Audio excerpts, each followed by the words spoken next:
Come on into the library. It's a place where I love to be. Look in a book, here's a story for you. Who makes stories when the day is through? Who makes stories when the day is through? Story makers, working through the night till the rising sun. Story makers, stories are fabulous, stories are fun. Rossetti Wordsworth. Jelly and Jackson, working through the night till the rising sun. Story makers, stories are fabulous, stories are fun. Come on, be a story maker. Your mums will be waiting. Come on, lads. Time to go home. Right. Good. Right. Story Come on, now. That's good.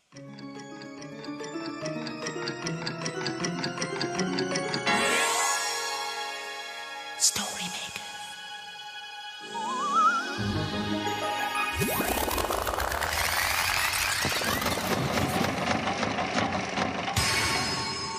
Story maker. It's midnight in the library. Hello. time for all story makers to come out. Are you ready? The sun is down, the stars are bright. Story makers come out at night. Rossetti Wordsworth, magical story maker, here to make stories with you. Hello. Hello! Look at all these. The children were cooking earlier today. Yeah, but it's only pretend cooking. Yes, but some of them were real pans. Yeah, but they're all real. No, they're not. Yes, they are. No, they're not. Yes, they are. No, they're not. Yes, they are. This good Yes, they are. Hello, Rosie. Hello. Is something up? Yes, Jackson says that the pans are pretend. Yeah, but Jenny thinks they're all real. No, so who's right, Rossetti? Well, you both are. I mean, you can touch and feel them all, so they are real. Oh, see? But these are for playing cooking, Yes. so in a way they are pretend. Yeah, see? If you were to put this plastic pan onto a real cooker, it would melt. Really? But that's dangerous, isn't it? Yes, Jelly. But you can put this real pan on a cooker, can't you? That's right. So why doesn't that one melt? Ah, that's because it's made of metal.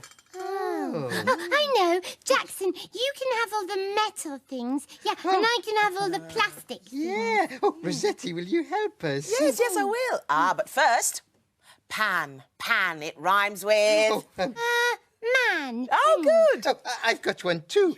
Pan rhymes with plan. Good one, Jackson. This is my pan because it's metal. Yeah, and this is my one because it's plastic. Good. Now, what about this fork? Is that for Jelly or Jackson? That is, it's plastic. Yeah, so it's yeah. Jelly's. Me. Good, very good. Right, well, let's try this spoon. Jelly What's or metal? Jackson? Metal, it's mine. Oh, right. How about this pan? Oh, that's metal too. Yeah, That's yeah. mine. Good, that's mine. yours. Thank you. And one more thing. Oh, that's mine. It's plastic. Good girl, Jelly, well Rossetti, done. Rossetti, can we have a story about cooking? Yes, of course we can. Yeah, we can use my plastic pan. No, I want to use my metal pan. Oh, well, it all depends. Do you want a story about pretend cooking or real cooking? Real cooking. Real cooking. All right, then we'll have to use your metal pan. Right. Let's take it to the machine. One real pan for a real cooking story. And now we need another ingredient to get the story machine going. Imagination. Time to join in. Imagine. Imagine a story. What's it going to be? I don't know. Come on. Oh, it's a playbook. And it's called Darryl's Pancake Rolls. Yummy. One day, Darryl and his dad went on a special visit to Uncle Pitt's restaurant. Darryl was excited because he was going to cook something yummy. He waved goodbye to his dad. Come on, Darryl. We have a lot of things to do. Please come in. And followed his uncle around the tall counter and into the kitchen. If you're going to be a chef, said Uncle Pitt, you'll need an apron, a hat, clean hands, that's grand, and a nice set of frying pans. I wonder what we're going to make, thought Darryl, as he gazed at the bowls of tasty food. Yeah. Right. We're going to make pancake rolls, said Uncle Pitt. And using his chopsticks with great flair, he piled some chicken and bean sprouts onto a flat pastry square. Right. That's enough. Now it's time to roll it up, said Uncle Pitt. Darryl helped him. It was a bit like wrapping a parcel. Back. Do it. Little bit. He moistened the edges and stuck them down There. so that the chicken and bean sprouts couldn't fall out.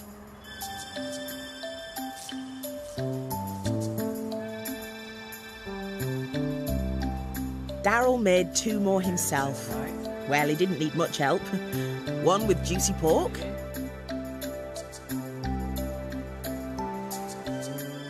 and the other with succulent prawns. Yum, yum.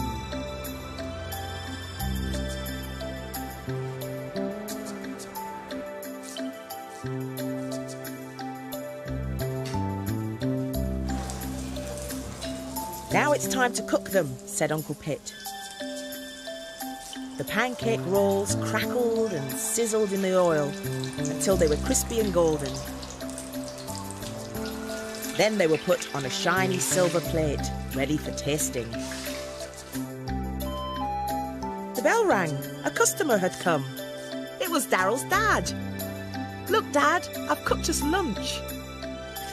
The pancake rolls were scrumptiously munchy, crispy and crunchy. Yummy, yummy. Yummy. Little golden parcels bursting with tasty morsels. Darryl knew from the look on his dad's face that they were the best pancake rolls he'd ever tasted. Darryl was clever, wasn't he? Those pancake rolls looked delicious, didn't Yes. they? Rossetti, there was something I was wondering. Yes? Well, there was something that Darryl put inside. Not the chicken or the prawns. It was like beansprouts. Oh, you mean bean Oh, sprouts? that was it, yes. Have you never seen them? No. Oh, well, then it's about time you did. Oh. Have a look. Ooh. Oh. Oh, wow. They look funny. Yes, they do, don't they? Look, there's the bean, and there's a sprout where it's starting to grow.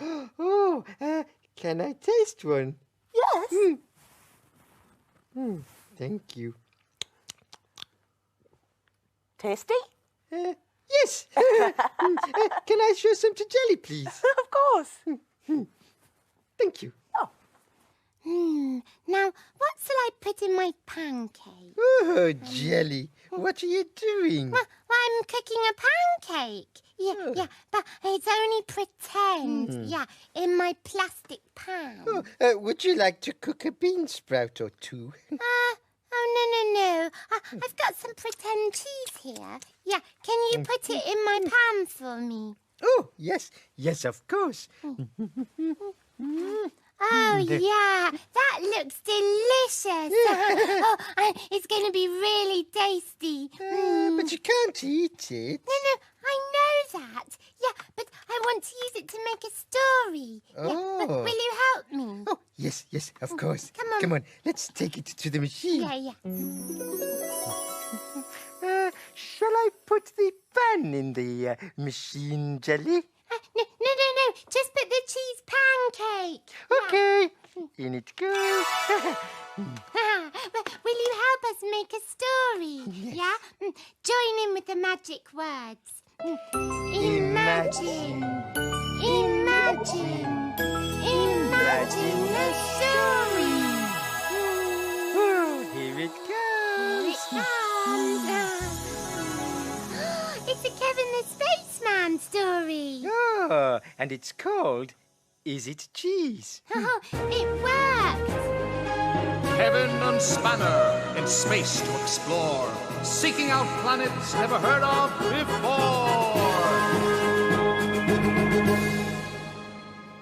Kevin and Spanner had made a tricky landing, as this planet was all knobbly. But that wasn't the worst thing. "Oh, what's that smell?" said Kevin. Spanner sniffed too. He thought it smelt like cheese, but he wasn't going to say so. He didn't want to look silly. "It smells a bit like dirty socks," suggested Kevin. Spanner agreed with him. Suddenly, they heard a cry. "Help! Can anyone help?" Kevin and Spanner looked around, but couldn't see anyone. "I think it's coming from over there," said Kevin, setting off in the direction of the noise. Spanner found the creature first, but all he could see was a large bottom and lots of legs poking up from a hole. "Hello, I'm Kevin," said Kevin. "Well, I'm Cracker, and I'm stuck," said the creature. "Don't worry," said Kevin. "Spanner and I will help you." Spanner started digging. As he dug, the smell got worse and worse. "Dear me," said Kevin. "That smell is getting even stronger. Do you know what it is, Cracker?" "Cheese," said Cracker, as his head popped out. "Cheese?" Kevin was flabbergasted. Barked Spanner. He had been right. "Oh, yes," said Cracker. "I've got my own cheese mine here. It'll keep me going for years." But, stammered Kevin, "everyone knows that planets aren't really made of cheese." "Well, this one is," said Cracker. "That's why it's so knobbly and smelly. Hadn't you noticed?" Yes, actually I had," said Kevin. "But what did you think it was made of then?" asked Cracker. Socks," said Kevin sheepishly. "Oh, laughed Cracker. Oh, that's the funniest thing I've heard in ages. A planet made of smelly socks. Oh. Kevin had to admit it was funny. Meanwhile, Spanner was licking the ground. This cheese was delicious. "Do you like cheese?" asked Cracker. Said Spanner. "Help yourself then," said Cracker. "You see this well here? Now, all we need to do is pull up the bucket." Cracker wound the handle, and from deep inside the well appeared a bucket of cheese. "The planet's finest," said Cracker. "Oh, it's brilliant. Thank you," said Kevin. "Oh, not at all. There's plenty more where that came from. Come again." "We will," said Kevin. Agreed Spanner.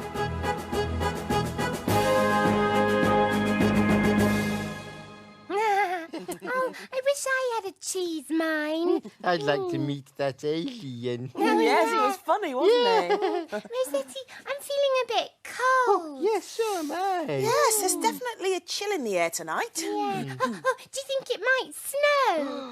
Well, you never know. Oh, yeah. I'd love to see a snowflake. Oh, well, then perhaps I've got something in my pocket for you. Oh, can I look? Oh, there's nothing in there. Are you sure? Yeah. Let me try. Paper. Wow. Now, Jackson, you said you'd like to see a floor snake? A slow snake? You mean a snowflake? Yes, I That's not a snowflake. Well, it is sort of. I'm making you one. Oh. Now I've got some zigzaggy scissors. Ziggy zaggy, ziggy zaggy. That's a nice noise. Zig round there and snip. A big hole. No, what's it going to be? Snip a hole there. They make nice cuts, those scissors. They do. Snip the end. And... ta-da! Wow, it is a snowflake. Oh, that is brilliant. Thank you, Rossetti. Yes, brilliant. Jelly, we could put this in the story machine and make a snowy story. Come on. In it goes. Oh, I really hope we get a snowflakey, snowy story. Yes, we need one more thing. Are you ready? Yes. Imagine. Imagine. Imagine a story. Come on. Oh, it's a blue cow story. And it's called Blue Cow Goes Skiing. In a field not far away is a herd of cows grazing quietly. One of the cows is most unusual. Blue Cow wonders about the big world beyond her field. One day, Blue Cow was looking at the lush green field. I wonder what it would be like to be in a very white place. She's off again, said the other cows. So Blue Cow caught the bus that stops beside her field. I'd like a ticket to a very white place, please. There you go, madam. Hold very tight. And they set off for a snowy hill.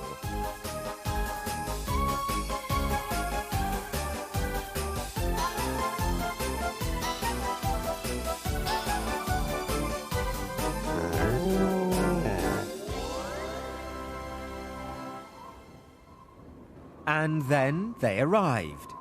Blue Cow was at the top of a very steep hill. Everything was white and snowy. Hello, I'm Brian, said a small penguin wearing skis. Where are your skis? I'm Blue Cow. I haven't got any skis. Never mind, I've got a spare pair. And he gave her some skis from his rucksack. Oh, thank you, said Blue Cow. She balanced her front legs on one ski and her back legs on the other ski. Let's go, said Brian, and he gave her a big push. Not that way. That's where they're holding the competition. But Blue Cow didn't know how to stop. She slid onto a slope full of other animals that were whooshing and swishing around her. We have a new competitor, said a voice on the loudspeaker. A blue cow. Oops! She narrowly missed a duck that ducked down to avoid her. Sorry! She balanced on two legs to miss a sheep. Watch out for the tree stump, cried Brian, but it was too late. Whoops! Oh! Down and down she rolled, gathering snow as she went. Woomph! She landed at the bottom of the slope. She looked like a giant snowball with her head popping out of the top.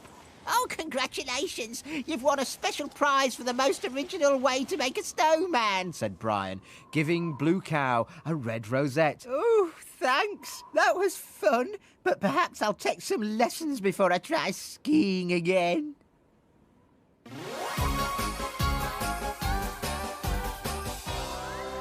You'll never guess where I've been. Where have you been? I've been to a skiing competition and I won a rosette. Everyone knows cows can't go skiing. But we know they can, don't we? Yes, we do know, don't we? Yeah, I love Blue Cow. She must have made the biggest snowball in the world. Yeah. Oh, but look, it's getting light. Oh, yes, the sun is unsleeping its beams. Quick, all story makers must be hidden away before it wakes. Yes, the children will be here soon. Yeah. Dawn is upon us, the morning is nigh. We've made our stories and we bid you goodbye. Story makers, working through the night till the rising sun. Story makers. Come back soon. Bye. Thanks for helping. Bye. Come and make some more stories soon.